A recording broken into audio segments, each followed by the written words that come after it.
ये क्या करता है आपकी बॉडी के अंदर, जो अपने बोन्स जो होती है, ठीक है ना, उस बोन्स में से जो एक्स्ट्रा कैल्शियम है उसको क्या करता है, रिमूव करता है। थायरोकैल्सिटोनिन ने क्या करा था, जो बोन्स के अंदर डिपोजिशन क्या करवाया था, इसके अंदर कैल्शियम का करवाया था। और ये क्या करता है कि वो जो एक्स्ट्रा कैल्शियम है उसको क्या करता है, रिमूव करता है। जैसे कि अपन ये बात करते हैं कि ये जो है अपनी बोन्स है, ठीक है। अब इस बोन्स के ऊपर थायरोकैल्सिटोनिन ने क्या करा था, जैसे इसकी इररेगुलर सरफेस बना देती, ये जैसे मान लो उबड़ खाबड़ जैसी बोन बनाती, ठीक है। तो ये अपन क्या बोलते हैं, अनसिमेट्रिकल बोन है। अब इस अनसिमेट्रिकल बोन पे क्या करेगा, पीटीएच काम करेगा, ठीक है। तो पीटीएच जब काम करेगा तो उस प्रोसेस को अपन बोलते हैं रीमॉडलिंग ऑफ बोन बोलते हैं, ठीक, रीमॉड्यूलिंग मॉड्यूलिंग ऑफ बोन करेगा। यानी ये क्या करेगा, बेसिकली इस बोन्स के अंदर, ठीक है ना, बोन के अंदर क्या होती है, एक सेल्स होती है, ठीक है ना, बोन सेल्स होती है बोन के अंदर। उन सेल्स को अपन बोलते हैं ऑस्टियोक्लास्ट सेल बोलते हैं। इस ऑस्टियोक्लास्ट सेल का मतलब होता है ये बोन ईटिंग सेल होती है, ईटिंग सेल होती है। इतनी बात समझ में आई। तो ये क्या करेगी कि जो एक्स्ट्रा जो बोन बनी हुई है उसको क्या कर लेगी, फीड कर लेगी, ठीक है ना। तो ये क्या करता है, फीड फीड एक्स्ट्रा, ठीक है ना, बोन, ठीक है। और इसको क्या कर देगी, एक तरीके से एक्स्ट्रा बोन को फीड कर लेगी, तो जिसकी वजह से बोन कैसी हो जाएगी, सिमेट्रिकल हो जाएगी। तो एक्स्ट्रा बोन को हटाने के बाद में बोन जो होगी, बोन बिकम सिमेट्रिकल,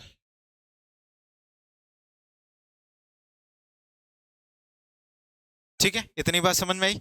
तो कैसी हो जाएगी बोन फिर,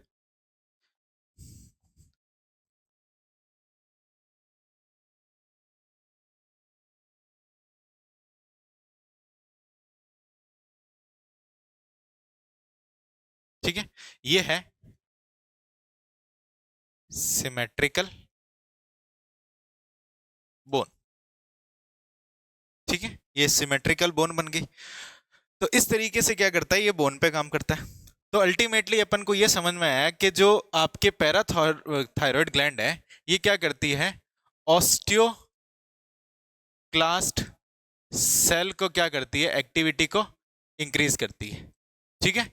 और जिससे क्या होता है, बोन के अंदर से रीएब्जॉर्प्शन होता है, reabsorption of calcium from bone. तो अपन यहां पे क्या कर रहे हैं, reabsorption absorption of calcium from bone, ठीक है ना, ये काम होता है। पहला काम ये समझ में है।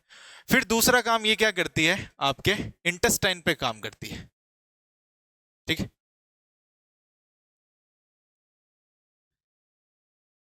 नहीं, एब्जॉर्ब तो ये करती है, लेकिन डिपेंड करता है ज्यादा ना कर ले, तो ज्यादा करने से बीमारी होती है, जिसकी वजह से क्या होता है, एक बीमारी अपन ने पढ़ी थी ऑस्टियोपोरोसिस, ऑस्टियोपोरोसिस पढ़ी थी ना, जब पीटीएच क्या करता है, या फिर अपन बोलते हैं मेंस्ट्रुअल साइकिल के एंड की, जब मेन्यूपोज हो जाता है उस समय, तो ये क्या करता है, जब ज्यादा एब्जॉर्ब करने लग जाता है तो क्या हो जाती है, बोन थिक हो जाती है। और अगर मान लो कम काम करे, ठीक है ना, या फिर अपन ये बोलते हैं कम थायरोकैल्सिटोनिन ज्यादा काम करने लग जाए, तो बोन कैसे हो जाएगी, इरेगुलर हो जाएगी, तो उसकी सरफेस टकरेगी, तो अपन को क्या होगा, पेन होगा, ठीक है ना। तो इसकी गाउट की कंडीशन भी डेवलप होती है, अर्थराइटिस।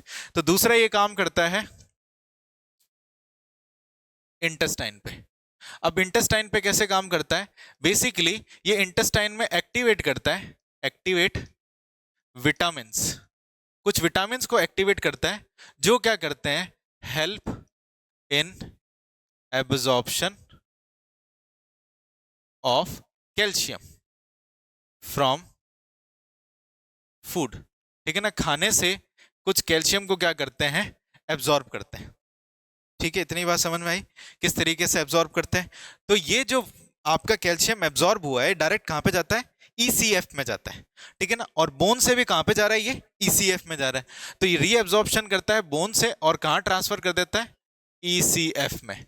तो अल्टीमेटली अपन ये बोलते हैं, और यहाँ पे फूड, और ये कहां चला जाता है, इन ECF।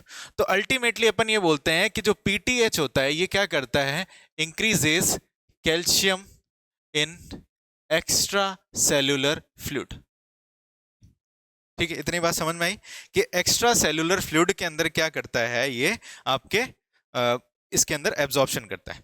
दूसरी चीज ये अपन बात करते हैं, किडनी पे भी काम करता है। ठीक है, तो ये किडनी पे क्या काम करता है, अपन ने थायरोकैल्सिटोनिन में पढ़ा था कि थायरोकैल्सिटोनिन क्या करता है, यूरिन के अंदर कैल्शियम को रिलीज करवाता है। ये क्या करता है, आपके कैल्शियम का रीएब्जॉर्प्शन करता है, जो यूरिन से जो एक्सक्रीट हो रहा था तो उसका रिड्यूस करता है, एक्सक्रीशन ऑफ कैल्शियम। तो ये क्या करता है,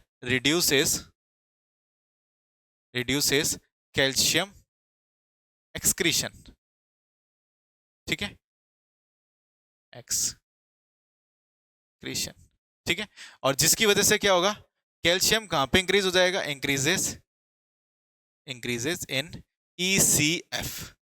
अब ये जो बढ़ा हुआ जो ECF है, इस ECF में जो बढ़ गया है कैल्शियम, ये क्या काम करेगा उसकी अपन ने बात करते हैं। तो मोटा मोटी अपन ने ये बात करी कि ये क्या करता है कि बोन की रीमॉडलिंग कराता है।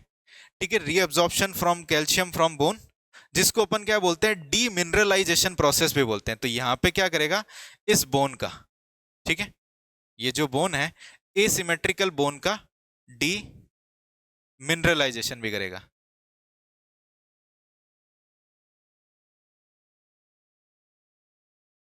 भी करेगा। ठीक है, तो कुल मिलाकर के मैं ये कह सकता हूं कि जो ये PTH होता है ये क्या करता है, hyper calcaemia, hyper calcaemia cause करता है। ठीक है, और थायरोकैल्सिटोनिन क्या कर रहा था, हाइपो कैल्सीमिया कर रहा था, यानी कैल्शियम को कम कर रहा है। और अपन ने ये पढ़ा कि ये किस पे काम करता है, कैल्शियम और फॉस्फेट दोनों पे काम करता है। तो ये जब हाइपर कैल्सीमिया कर रहा है तो साथ ही साथ क्या करेगा, हाइपो फॉस्फेटीमिया भी करेगा, फॉस्फेटीमिया, यानी ये ब्लड से फॉस्फेट को कम करेगा। तो ECF के अंदर फॉस्फेट को, ठीक है, क्या कर देगा, डिक्रीज कर देगा। ठीक है, तो अपनी बॉडी के अंदर 99% जो कैल्शियम का अमाउंट बहुत ज्यादा होता है और कुछ 1% क्या होता है आपके फॉस्फेट होता है। अब कैल्शियम का रोल क्या है जिसकी वजह से इतने सारा ये एब्जॉर्प्शन कर रहा है। तो कैल्शियम देखो क्या करता है, बेसिकली अगर मैं कैल्शियम के रोल की बात करूं, ठीक है ना, कैल्शियम का रोल की बात करूं तो देखो ये किस बहुत सारी जगह पे काम आता है। पहली चीज ये काम आता है अपने मस्कुलर एक्टिविटी में। ठीक है, दूसरा काम आता है नर्व कंडक्शन में। ठीक है, तीसरा काम आता है अपनी प्लाज्मा मेम्ब्रेन की परमिबिलिटी बनाने के लिए, यानी जो अपनी सेल की जो प्लाज्मा मेम्ब्रेन है उसकी परमिबिलिटी बनाने के लिए भी काम में आता है। तो ये क्या करता है, maintain permeability of plasma membrane. ठीक है, और ये काम करता है फर्टिलाइजेशन ऑफ ओवा। जो ओवा जब फर्टिलाइज कर रहा होता है उस समय भी क्या होता है, फर्टिलाइजेशन के प्रोसेस में भी काम में आता है। तो fertilisation of sperm and ovum. ठीक है, स्पर्म और ओवम के फर्टिलाइजेशन में भी काम में आता है। ठीक है, और भी ऐसे बहुत सारी चीजें होती है कि जो क्या करता है कि जिसके अंदर ये काम में आता है। तो ये इसके कुछ काम होते हैं। ठीक है, इसको देख लो आप।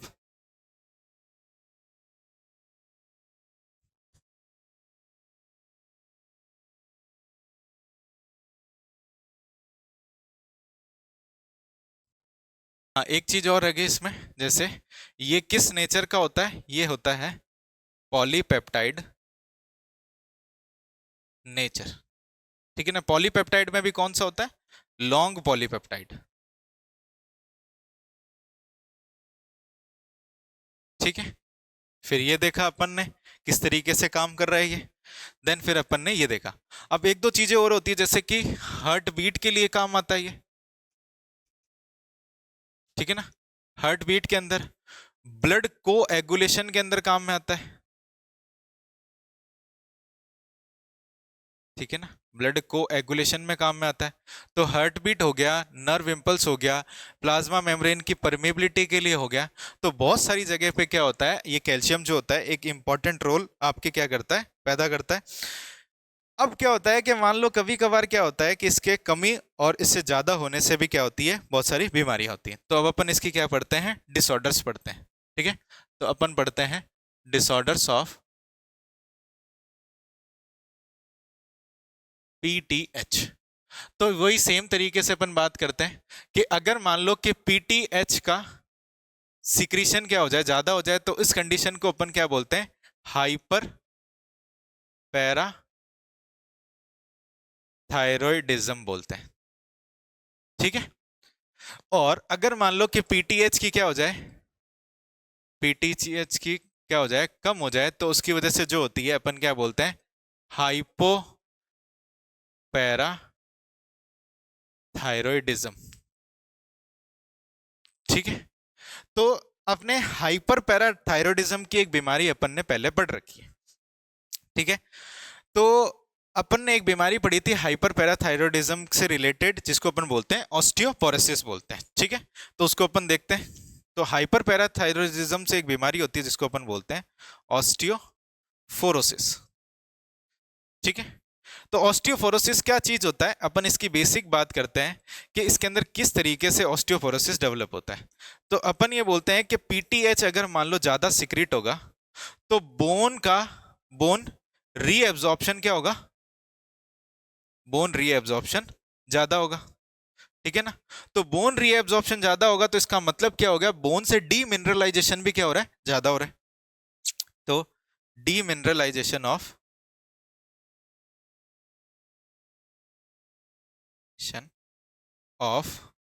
बोन क्या होता है, ज्यादा होता है, जिसकी वजह से क्या हो जाती है, बोन जो होती है वो हो जाती है थिन।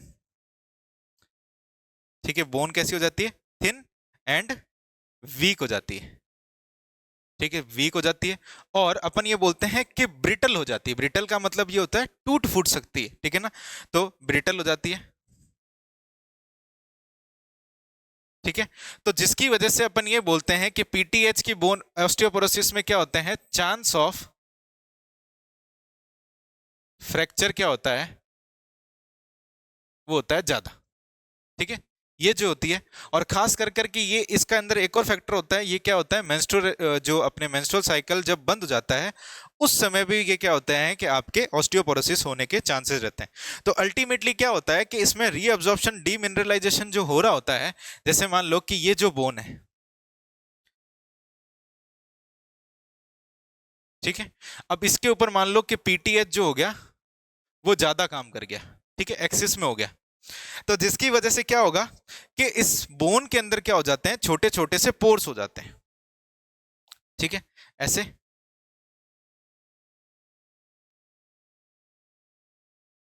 ये ऐसे पोर्स हो जाते हैं।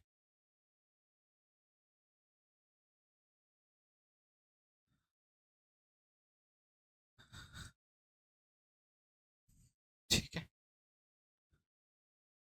तो पोर्स की वजह से क्या हो जाता है, पोर्स इन बोन, तो बोन हो जाती है उसकी वजह से वीक। इतनी बात समझ में आई किस तरीके से हो रहा है बीमारी। ठीक है, अब इसकी एक लास्ट बीमारी जो बचती है, जिसको अपन क्या बोलते हैं, इसके अंदर हाइपोपैराथायरॉयडिज्म में एक आती है बीमारी जिसको अपन बोलते हैं टिटेनी बोलते हैं। ठीक है, अब टिटेनी बेसिकली क्या चीज होता है, हाइपोपैराथायरॉयडिज्म का मतलब क्या होता है कि इसके अंदर क्या है कि पीटीएच जो है वो है कम। तो पीटीएच की कमी से क्या होगा कि जो कैल्शियम होगा, कैल्शियम इन ईसीएफ, वो क्या हो जाएगा, कम। तो अपन ने कैल्शियम के रोल पढ़े थे, मेन काम इसका रहता है नर्व इंपल्स मस्कुलर कॉन्ट्रैक्शन के अंदर। तो टिटेनी का मतलब क्या होता है कि जब आपके अंदर, ठीक है ना, क्या आपके लो कैल्शियम की वजह से, लो कैल्शियम इन ईसीएफ रहता है, जिसकी वजह से क्या होता है कि जो मसल्स रहती है वो क्या रहती है, कॉन्ट्रैक्टेड फेज में ही रह जाती है। ठीक है ना, तो मसल जो रहती है due to lack of calcium अपन, या फिर लो कैल्शियम इन, या फिर अपन बोलते हैं लैक ऑफ कैल्शियम, तो अपन ये बोलते हैं मसल बिकम कॉन्ट्रैक्टेड। ठीक है, और इस कंडीशन को अपन बोलते हैं कॉन्व्यूलेशन। ठीक है ना, कॉन्वोल्यूशन होने लग जाता है इसके अंदर, यानी लो कैल्शियम की वजह से आपके मस्कुलर कॉन्ट्रैक्ट मसल जो रहती है वो कॉन्ट्रैक्टेड फेज में रहती है, और एक तरीके से अपन क्या बोलते हैं इसके अंदर कि आपके कॉन्वोल्यूशन होने लग जाते हैं। अब कॉन्वोल्यूशन जब होते हैं बेसिकली, तो उस समय क्या होता है बॉडी के अंदर क्रैम्प भी आने लग जाते हैं। क्रैम्प समझते हो ना आप, क्रैम्पिंग आने लग जाती है, मसल एकदम कॉन्ट्रैक्टेड रहते हैं, कॉन्वोल्यूशन रहते हैं और क्रैम्पिंग आने लग जाती है। ठीक है, ये चीज रहती है। अगर मान लो कि ये जो हाइपोथायरॉयडिज्म है, या फिर अपन ये बोलते हैं कि ये जो टिटेनी है, ये अपन ये बोले कि अगर ये अपने इंटरकोस्टल मसल के अंदर हो जाए। अब इंटरकोस्टल मसल कौन सी होती है, आपके जो मसल्स आपके रिब्स के बीच में होती है, उस मसल, वो मसल क्या करती है बेसिकली आपके रेस्पिरेशन में हेल्प करती है। तो अगर ये टिटेनी क्या हो जाए, इंटर कोस्टल मसल्स में हो जाए, ठीक है, तो जिसकी वजह से होगा क्या, जो एनिमल होगा, एनिमल या फिर जो पर्सन होगा, एनिमल डाई। ठीक है, एनिमल क्या हो जाएगा, एनिमल की डेथ हो जाएगी। क्यों, ड्यू टू एस्फाइसिया। ठीक है ना, एस्फाइसिया का मतलब ये होता है कि मसल कॉन्ट्रैक्ट नहीं कर रही, सांस लेने में दिक्कत आ गई, दम घुटने की वजह से क्या हो गया, उसकी मौत हो गई। तो ये सब चीजें जो होती है हाइपोथायरॉयडिज्म, हाइपोपैराथायरॉयडिज्म और हाइपर पैराथायरॉयडिज्म की वजह से होती है। ठीक है, तो ये आज का आपने खत्म होता है इतना ही। तो अपन ने क्या क्या पढ़ लिया आज, अपन ने थायराइड हार्मोन के डिसऑर्डर पढ़े, और पैराथायरॉयड हार्मोन, पैराफॉलिकुलर सेल्स, ये सब चीजें अपन ने पढ़ी। ठीक है, चलो, तो कल अपन ने पढ़ा था थायराइड ग्लैंड के बारे में। अब थायराइड ग्लैंड क्या होती है, बॉडी की सबसे लार्जेस्ट एंडोक्राइन ग्लैंड है एक तरीके की। कहाँ सिचुएटेड रहती है, जैसे कि ये जो है ट्रैकिया है, ऊपर लैरिंग्स है, ट्रैकिया और लैरिंग्स के साइड में प्रेजेंट रहती है। ठीक है ना, लेटरल साइड में रहती है, और अपन ये बात करते हैं लेटरल साइड में रहती है, और इन दोनों के अंदर क्या होता है, एक तरीके का एक फ्लैप लाइक स्ट्रक्चर होता है जो नॉन ग्लैंडुलर पार्ट होता है, कनेक्ट करता है, जिसको अपन क्या बोलते हैं, इस्थमस बोलते हैं। तो दो लोब्स में डिवाइडेड होगी एक तरीके से, राइट वाला और लेफ्ट वाला। ये मान लो आपके राइट लोब है, और ये मान लो इसको लेफ्ट। ठीक है, लेफ्ट लोब है। तो कैसी दिख रही है आपको, एच शेप दिखाई देती है ये ग्लैंड, और साथ में कैसी, एंडोडर्मल इन ओरिजिन होती है, ये खास बात होती है इसकी। फिर अपन ने ये बात करी थी कि थायराइड ग्लैंड के अंदर क्या होते हैं, जो एक्चुअल जो स्ट्रक्चर होता है थायराइड ग्लैंड का, वो अपन एक लोब को जब अपन देखते हैं तो उसके अंदर दो चीज मिलती है आपको, कुछ फॉलिकल्स मिलते हैं, और क्या मिलता है, एक लूज कनेक्टिव टिश्यू मिलता है, जिसमें ये फॉलिकल बैठे हुए होते हैं या फिर फॉलिकल रहते हैं, जिसको अपन क्या बोलते हैं, स्ट्रोमा बोलते हैं। तो जब अपन ने फॉलिकल्स को देखा, तो इन फॉलिकल्स को देखने के बाद में अपन ने देखा इसकी मेम्ब्रेन को, तो मेम्ब्रेन इसके अंदर क्यूबॉइडल सेल्स मिली इसके अंदर, जिसको अपन ने क्या बोला, फॉलिकुलर सेल, ग्लैंडुलर सेल या फिर क्यूबॉइडल सेल भी बोलते हैं।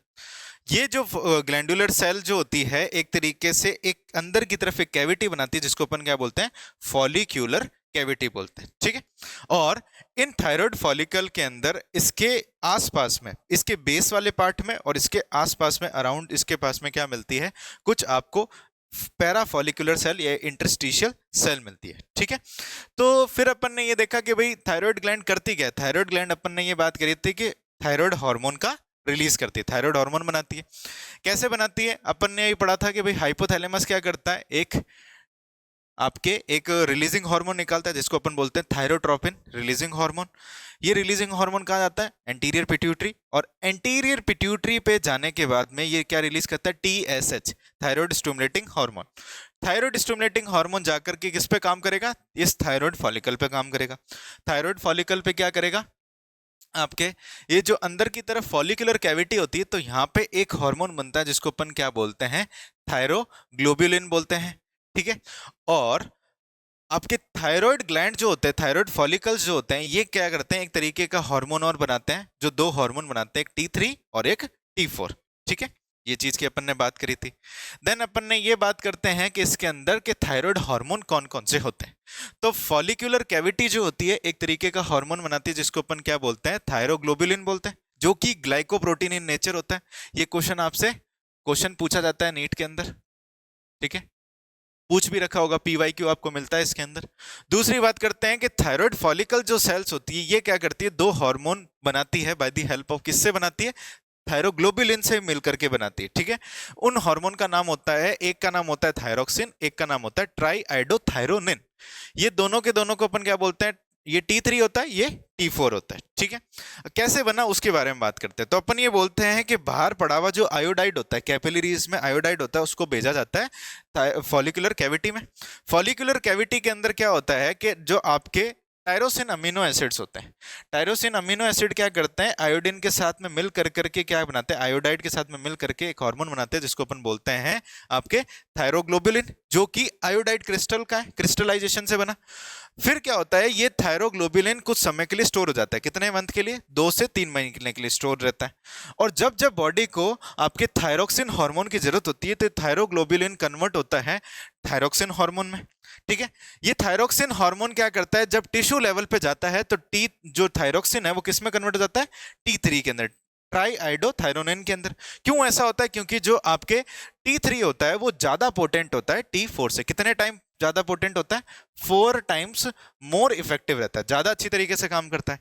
तो सेल्स बेसिकली क्या करती है, मेजर तरीके से तो अपन बोलते हैं 80% क्या बनाती है, T4 बनाती है, और 20% क्या बनाती है, आपके T3 बनाती है। देन अपन ने बात करी कि इस आयोडीन की रिक्वायरमेंट रहती है, एसेंशियल होता है थायरोक्सिन के बनाने के लिए।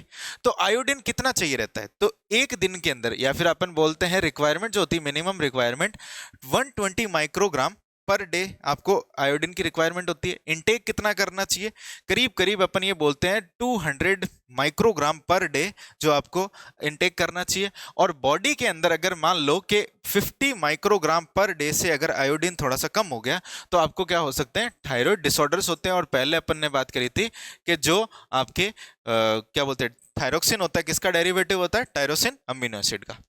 देन अपन बात करते हैं थायराइड हार्मोन के फंक्शंस की। फंक्शन बहुत इंपॉर्टेंट है, इससे बहुत सारे क्वेश्चंस पूछे जाते हैं, PYQ आपको मिलेगा, आप सॉल्व करोगे जब, ठीक है। तो थायराइड हार्मोन की जब बात करते हैं तो पहला काम होता है इसका ग्रोथ का, ठीक है।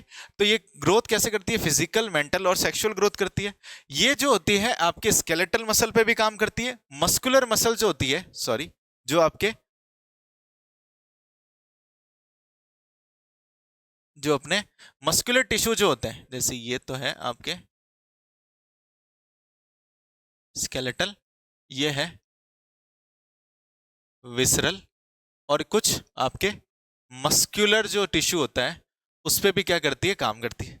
मेंटल और सेक्सुअल हेल्थ पे भी क्या करती है, ग्रोथ पे काम करती है। दूसरी अपन ने बात करी थी BMR। BMR का मतलब क्या होता है, basal metabolic rate. Basal metabolic rate का मतलब क्या होता है कि बॉडी के अंदर क्या होता है, एक मिनिमम अमाउंट ऑफ एनर्जी की रिक्वायरमेंट होती है आपके बॉडी के फंक्शन को परफॉर्म करने, और वो जो एनर्जी होती है किसकी फॉर्म में होती है, कैलोरीज की फॉर्म में होती है, ठीक है।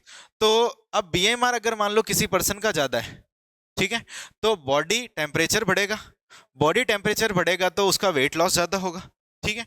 और ये क्या कराता है, ऑक्सीडेटिव मेटाबॉलिज्म कराता है। अब ऑक्सीडेटिव मेटाबॉलिज्म का मतलब क्या होता है कि बॉडी के अंदर कैलोरीज बर्न ज्यादा होती है। अब कैलोरीज बर्न ज्यादा होती है तो कैलोरीज का प्रोडक्शन भी ज्यादा, एनर्जी का प्रोडक्शन ज्यादा होगा, एनर्जी का प्रोडक्शन ज्यादा होगा तो अपन इसको क्या बोलते हैं, कैलोरोजेनिक हार्मोन। तो जिस पर्सन के अंदर आपके थायराइड हार्मोन ज्यादा निकलता है उसके अंदर कैलोरीज का बर्निंग भी क्या होता है, ज्यादा होता है, एनर्जी प्रोडक्शन भी ज्यादा होता है। ये बॉडी के अंदर क्या करती है, सोडियम पोटेशियम आपके ATPase को क्या करती है, बढ़ाती है, इंक्रीज करती है। CNS का क्या करती है, डेवलपमेंट करती है। एंड अपन ये बात करते हैं मैच्योरेशन का काम करती है।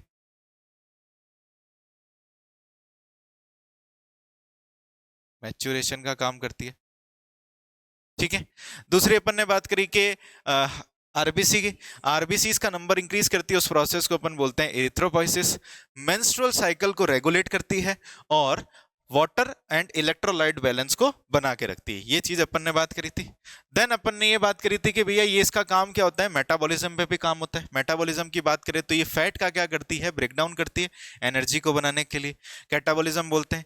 और कार्बोहाइड्रेट को क्या करती है, ब्रेक डाउन कर करके बेसिकली ब्लड के अंदर ही रखती है। अपटेक को क्या करती है, सेलुलर अपटेक ऑफ कार्बोहाइड्रेट को रोकती है, ठीक है, जिसकी वजह से अपन इसको क्या बोलते हैं, डायबेटो जेनिक हार्मोन बोलते हैं। और प्रोटीन का क्या करती है, दोनों काम करती है, एनाबॉलिज्म और कैटाबॉलिज्म, लेकिन डोमिनेंटली किसके ऊपर काम करती है, एनाबॉलिज्म। तो ये सब चीजें तो क्या होती है, आपके थायराइड जो हार्मोन है या फिर जो थायराइड ग्लैंड है उसके स्ट्रक्चर और फंक्शन की बात करें। अब अपन ये बात करते हैं कि इसके डिसऑर्डर्स क्या क्या होते हैं। तो अपन ये पढ़ते हैं इसके अंदर, थायराइड ग्लैंड के अंदर जो डिसऑर्डर्स की बात करते हैं, डिसऑर्डर्स ऑफ थायराइड हार्मोन। ठीक है, तो डिसऑर्डर्स ऑफ थायराइड हार्मोन की जब अपन बात करते हैं तो इसमें अपन ये देखते हैं दो तरीके के डिसऑर्डर देखेंगे। ठीक है, एक डिसऑर्डर देखेंगे जिसमें क्या होगा कि थायराइड ग्लैंड का सिक्रीशन क्या होता है, ज्यादा होता है, जिसको अपन क्या बोलते हैं, हाइपर थायराइडिज्म। ठीक है, और एक होता है जिसमें थायराइड ग्लैंड का सिक्रीशन कम होता है, जिसको अपन बोलते हैं हाइपो थायराइडिज्म भी बोलते हैं।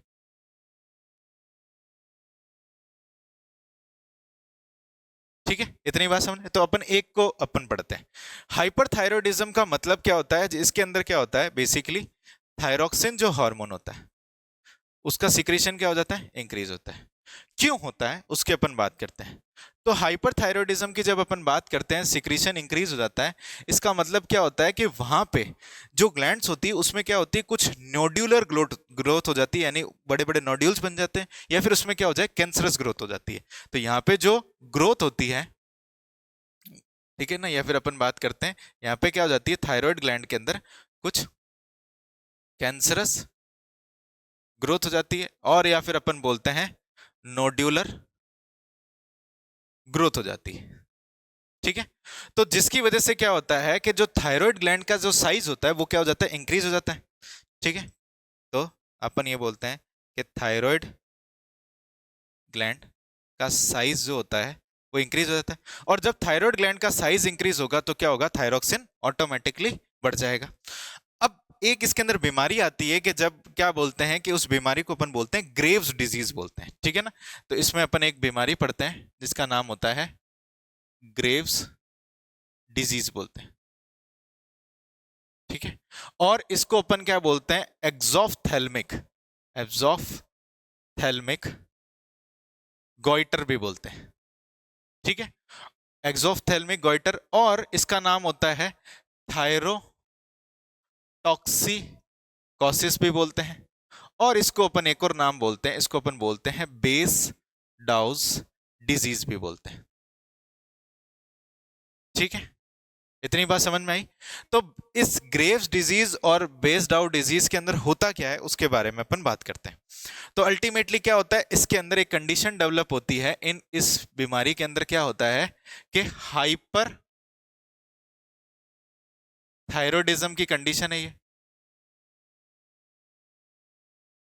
ठीक है, हाइपरथायरॉयडिज्म की कंडीशन होती है, पहली चीज ये होगी। दूसरी चीज ये होता है कि जब हाइपरथायरॉयडिज्म होता है तो उस पर्सन के अंदर क्या बोलेंगे अपन, कि वहां पे थायराइड ग्लैंड का सिक्रीशन बढ़ेगा, तो बीएमआर क्या हो जाएगा, उसका जा जाएगा। तो इसके अंदर बीएमआर क्या हो जाता है, ज्यादा हो जाता है। तो बीएमआर ज्यादा होगा तो इसका बॉडी का क्या होगा, वेट लॉस भी क्या हो जाएगा, ज्यादा हो जाएगा। तो हाइपोथायराइडिज्म के साथ साथ में क्या क्या चीजें हो रही है, बीएमआर बढ़ गया है, ठीक है ना, और क्या क्या हो रहा है इसके अंदर, आपके वेट लॉस हो रहा है, ठीक है, और हाइपरथायराइडिज्म हो गया। और साथ में क्या होता है कि जो आंखें होती है वो बाहर की तरफ आ जाती है, जिसको अपन क्या बोलते हैं, प्रोट्रूजन ऑफ आई बॉल्स भी बोलते हैं। ठीक है,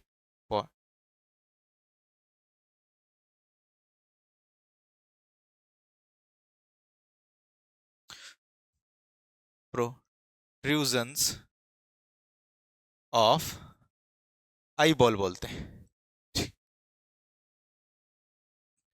ठीक है, इतनी बात समझ में आई है आपको कि क्या क्या चीजें हो रही है। अपन ये पढ़ रहे हैं कि भाई ग्रेव्स डिजीज में क्या हो रहा है, हाइपरथायरॉयडिज्म हो रहा है, हाइपरथायरॉयडिज्म के साथ साथ में क्या हो रहा है आपके, एक तरीके से अपन क्या बोल रहे हैं, और क्या क्या चीज हो रही है हाइपरथायरॉयडिज्म के साथ साथ में, बीएमआर बढ़ रहा है, बीएमआर के साथ में वेट लॉस बढ़ रहा है, वेट लॉस के साथ में आपके प्रोट्रूजन ऑफ आई बॉल भी हो रही है, और एनलार्जमेंट किसका हो जाता है, थायराइड ग्लैंड का भी एनलार्जमेंट हो जाता है।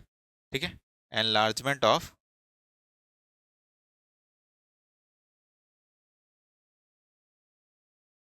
Thyroid gland. ठीक है, इतनी बात समझ में आ गई आपको? तो ये चीज आप एक बार देख लो। हाइपरथायरॉयडिज्म में बाकी बीमारी अपन पढ़ते हैं हाइपोथायरॉयडिज्म में। अब देखो हाइपोथायरॉयडिज्म में जो सबसे पहली बीमारी आती है जिसको अपन बोलते हैं सिंपल गॉइटर बोलते हैं। ठीक है, अब सिंपल गॉइटर का मतलब क्या चीज होता है, इसमें देखो क्या होता है कि आपकी बॉडी के अंदर आयोडीन की मात्रा क्या हो जाती है, कम हो जाती है। ब्लड के अंदर आयोडीन की मात्रा कम हो जाती है। तो ब्लड के अंदर आयोडीन की मात्रा कम होने की वजह से क्या करता है कि जो आपका थायराइड ग्लैंड है वो कहाँ से आयोडीन को एब्जॉर्ब करता है, वो आपके फूड से आयोडीन को एब्जॉर्ब करने लगता है। तो जिसकी वजह से क्या हो जाता है, वहां पे एक स्वेलिंग वाली कंडीशन आ जाती है। ठीक है, तो होता यह है कि अपन ये बोलते हैं कि आपके ब्लड आयोडीन जो होता है वो क्या हो जाता है, कम हो जाता है। ठीक है, तो आपकी बॉडी क्या करती है, जो आयोडीन का एब्जॉर्प्शन होता है, ठीक है, आयोडीन एब्जॉर्ब फ्रॉम फूड।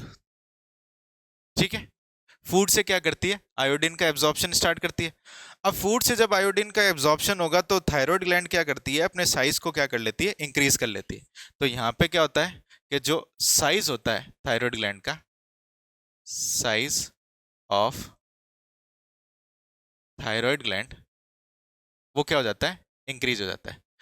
और ये जो कंडीशन होती है सिंपल गॉइटर जो होता है, ये कंडीशन ज्यादातर जो देखने को मिलती है, ये अपन बोलते हैं कि मोस्टली अपन को ये जो माउंटेन पीपल होते हैं वहां पे देखने को मिलती है। मोस्टली अकर इन स्लोप, या फिर अपन बोलते हैं अकर in person who lives in slopes. ठीक है, स्लोप्स के अंदर जो रहते हैं वहां होता है। तो ऐसा क्यों होता है बेसिकली, तो अपन ये बोलते हैं कि स्लोप्स के अंदर जब बरसात आती है, ठीक है ना, तो उसके अंदर जो भी मिनरल्स होते हैं वो बह करके क्या चले जाते हैं, बॉटम पे चले जाते हैं। तो बॉटम पे चल जाने की वजह से क्या होता है, उनकी जो वेजिटेशंस होती है, पेड़ पौधे जो भी होते हैं या फिर उनका पानी जो होता है, उनके अंदर ऑटोमेटिकली आयोडीन की अमाउंट क्या हो जाता है, कम हो जाता है। तो आयोडीन का अमाउंट कम होने की वजह से क्या होता है, सिंपल गॉइटर होने के चांसेस सबसे ज्यादा रहते हैं। और नेग्लिजिबल चांसेस, नेग्लिजिबल चांसेस जो होते हैं वो आपके होते हैं जो बेसिकली पर्सन क्या करते हैं, मरीन साइड में रहते हैं, समुद्र के साइड में रहते हैं, या फिर जो कंजप्शन करते हैं, कंजप्शन ऑफ सी फूड। ठीक है ना, यानी जो सी फूड खाते हैं तो ऑटोमेटिकली क्या हो जाता है, उनकी बॉडी के अंदर आयोडीन का अमाउंट जो होता है वो आपके इंक्रीज रहता है। तो इनके अंदर होने के चांसेस क्या होते हैं, सबसे कम रहते हैं। ठीक है ना, ठीक है, इसको देख लो।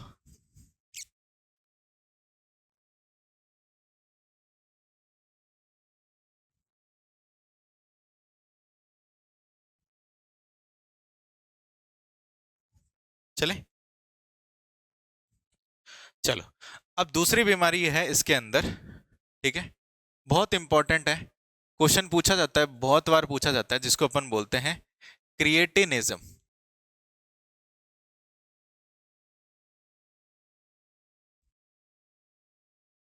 ठीक, निज्म भी बोलते हैं। अब क्रिएटिनिज्म क्या चीज होती है, पहले चीज तो इसका फैक्टर काम आता है कि ये किसके अंदर होती है। ठीक है ना, तो ये होती है, ठीक है ना, अपन ये बोलते हैं hypothyroidism in pregnant female, pregnant female. ठीक है, अगर प्रेग्नेंट फीमेल के अंदर हाइपोथायरॉयडिज्म हो जाए तो जिसकी वजह से होता ही क्या है कि जो डेवलपमेंट और मैच्योरेशन होता है बेबी का वो होता नहीं है। ठीक है, तो अपन ये बोलते हैं डेवलपमेंट, या फिर अपन बोलते हैं decreases development and maturation of baby. ठीक है, तो बेबी का डेवलपमेंट नहीं होता, तो जिसकी वजह से होगा क्या कि जो फीटस होता है या फिर जो बच्चा जो होता है, बेबी जो रहता है, उसकी जो ग्रोथ होती है स्टंटेड ग्रोथ होती है, स्टंटेड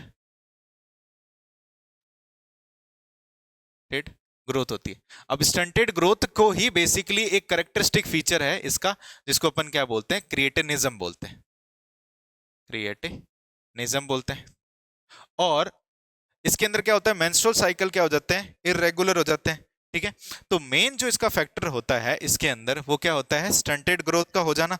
और दूसरी चीज की बात करते हैं कि जो बच्चा होता है वो क्या होता है, मेंटली बहुत रिटार्ड होता है। ठीक है ना, मानसिक रूप से बहुत कमजोर होता है। तो बेबी जो होगा मेंटल रिटार्डेशन होगा इसके अंदर। ठीक है, आईक्यू लेवल की बात करें तो लो आईक्यू होगा। ठीक है, लो आईक्यू होगा।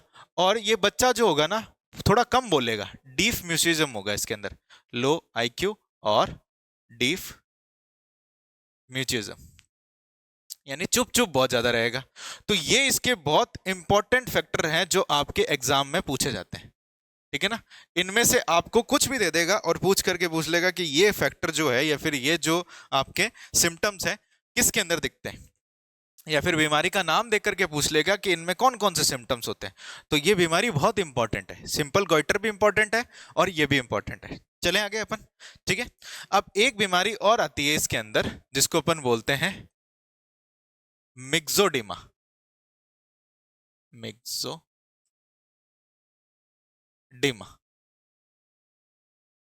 ठीक है, मिक्सोडिमा।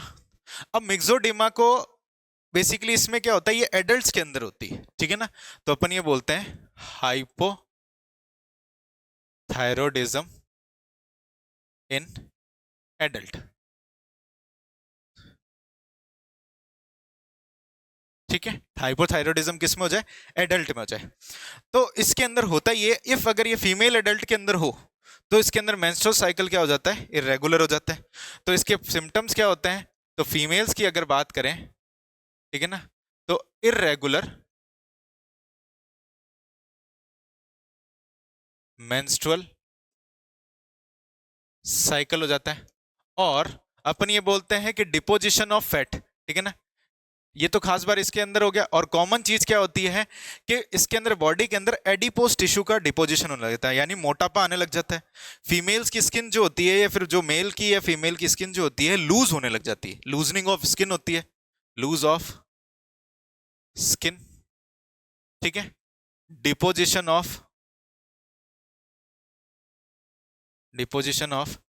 Adipose tissue.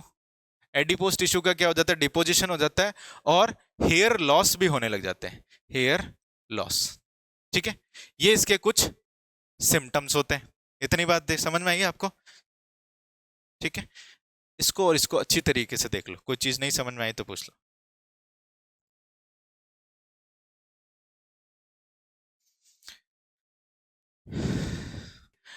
तो ये जो है अपना थायराइड ग्लैंड हो जाता है कंप्लीट। ठीक है ना, तो इसमें अपन ने उसकी एनाटॉमी पढ़ी यानी स्ट्रक्चर पढ़ा, फंक्शन पढ़ा, और उसके बाद में कुछ डिसऑर्डर्स पढ़े जो आपके इंपॉर्टेंट हैं नीट के लिए। चलो अब अपन आगे बात करते हैं कि इस थायराइड ग्लैंड के अंदर ही अपन ने कुछ पढ़ी थी पैराफॉलिक्यूलर सेल।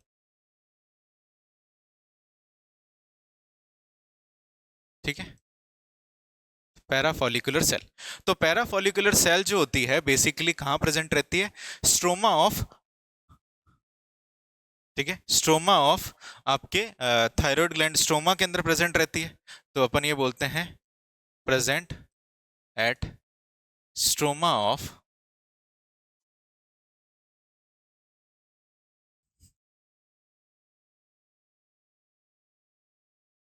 Thyroid gland.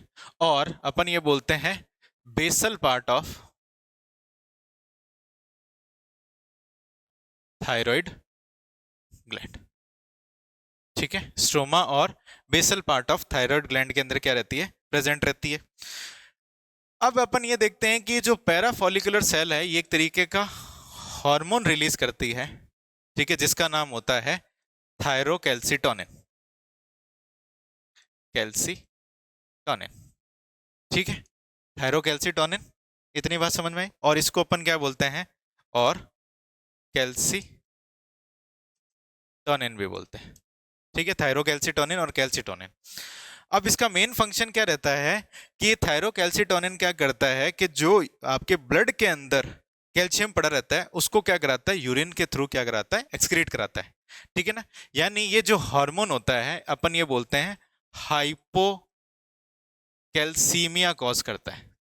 ठीक है ना, हाइपोकैल्सीमिया क्या करता है, कॉज करता है। इसका मतलब क्या है, डिक्रीजेस कैल्शियम, डिक्रीजेस कैल्शियम इन ईसीएफ। ईसीएफ का मतलब क्या होता है, एक्स्ट्रा सेल्यूलर फ्लूइड, ठीक है, एक्स्ट्रा सेल्यूलर फ्लूइड। तो ईसीएफ के अंदर क्या करता है, ये ब्लड कैल्शियम को कम करता है, तो बढ़ाता भी होगा कहीं ना कहीं। तो ये थायरोकैल्सिटोनिन क्या करता है, deposition of calcium, deposition of calcium in bone. तो बोन के अंदर कैल्शियम को डिपॉजिट कराता है, जिसकी वजह से अपनी बोन क्या हो जाती है, स्ट्रांग हो जाती है एंड थिक हो जाती है, ठीक है। तो थिकनिंग क्या करता है, ये आपके बोन की थिकनिंग को करता है और आपके स्ट्रांग करता है बोन्स को। तो इसका काम क्या रहता है, मेन काम ये रहता है इसका कि यूरिन के अंदर या फिर आपके कैल्शियम को लॉस करवाए, और दूसरा क्या कराए, वो जो कैल्शियम पड़ा है उसको क्या कराए, आपके डिपॉजिट करवाए, ठीक है। अब एक क्वेश्चन पूछा जाता है कि ये जो हार्मोन होता है, ठीक है ना, थायरोकैल्सिटोनिन एंटागोनिस्टिक होता है, antagonistic to parathormone, para hormone, जिसको अपन क्या बोलते हैं, और इसको अपन बोलते हैं पीटीएच, पैराथ हार्मोन, इसको अपन बोलते हैं पीटीएच। यानी पीटीएच जो होगा, अगली जो अपन ग्लैंड पढ़ेंगे उसका जस्ट रिवर्सिबल काम करता है, ठीक है। बात समझ में आई है आपको, चलो ठीक है, इतनी बात समझ में आ गई आपको। अब अपन बात करते हैं एक नई ग्लैंड की, जिसको अपन क्या बोलते हैं, पैरा थायराइड ग्लैंड, ठीक है। तो पैराथायरॉयड ग्लैंड की भी बात करते हैं, तो ये भी जो ग्लैंड होती है, endodermal in origin, endodermal in origin होती है, पहली चीज ये। दूसरी चीज कहाँ प्रेजेंट रहती है, अपन ये बोलते हैं कि जो थायराइड ग्लैंड के पीछे के पार्ट की तरफ, यानी डॉर्सल साइड की तरफ क्या रहती है, प्रेजेंट रहती है। तो अपन ये बोलते हैं लोकेटेड या फिर situated dorsal surface of thyroid gland, ठीक है, डॉर्सल सरफेस की तरफ प्रेजेंट रहती है, ठीक है। तो कैसी दिखेगी आपको, तो अगर मान लो कि अपन ये बोलते हैं कि ये है लैरिंग्स और ये है ट्रैकिया, तो पीछे की तरफ अपन ये बोलते हैं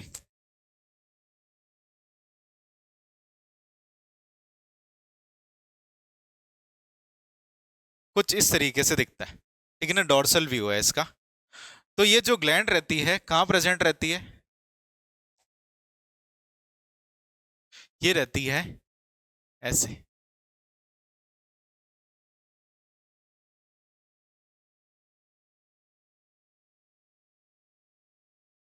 दिख रहा है आपको, समझ में आया।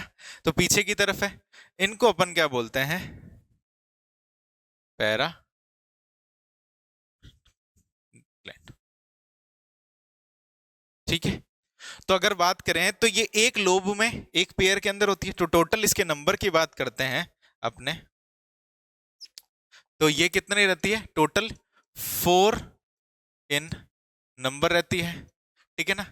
हर एक, ईच थायराइड लोब के अंदर, ईच थायराइड लोब के अंदर क्या रहती है, एक पेयर रहता है इसका। इतनी बात समझ में आ गई, ठीक है।